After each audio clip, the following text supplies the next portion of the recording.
The objective was to do a garden that was more in keeping with the ecology and a lower maintenance scheme that required less water and less resources. So we worked very hard to achieve a landscape that was quite dramatic and bold without it being too overpowering, but so that it complemented the contemporary home.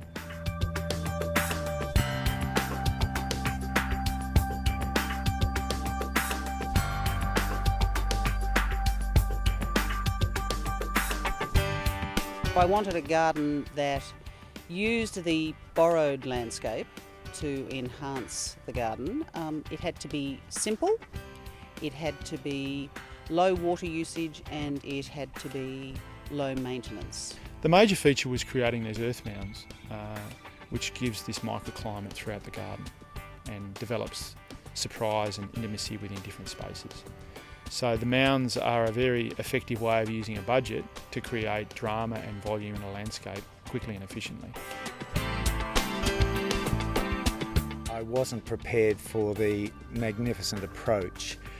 Coming past the old stables and old cottage, and all of a sudden there was this beautiful formal wave-like hedging along the driveway, surrounded by mounds covered in beautiful native grasses. So there was a sense that something special was ahead, and that was all given by the garden because the house was totally obscured by the landscaping around the house. I don't think I've ever had anyone who's come here who's not said that, oh, isn't it fabulous? So I think the result was excellent.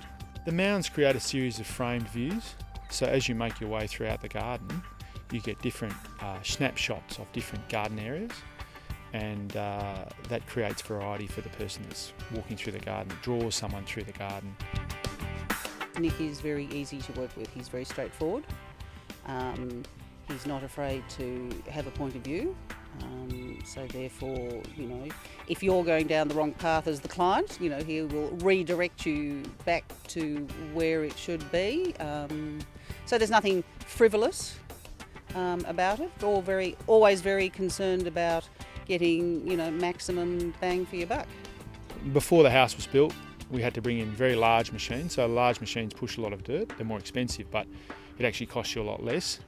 So what we try to do is create a flat platform for the house that adhered to the council approved plans, and then we use that dirt to create the mounds behind the house, which is how we started to build our microclimate. We were doing things in the landscape at the right time, and then work on the house was happening simultaneously, so that when the client actually moved in, everything was on time and within budget, and they were able to enjoy living on a house site rather than a building site.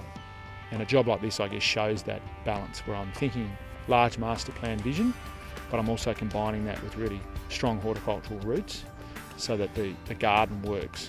It's designed well, it's got big impact, it works with a house of this scale, but then the plants are working in the long term throughout the 4 seasons, but for many years to come, so that they're peaking, I guess, and working with the client's maintenance budget.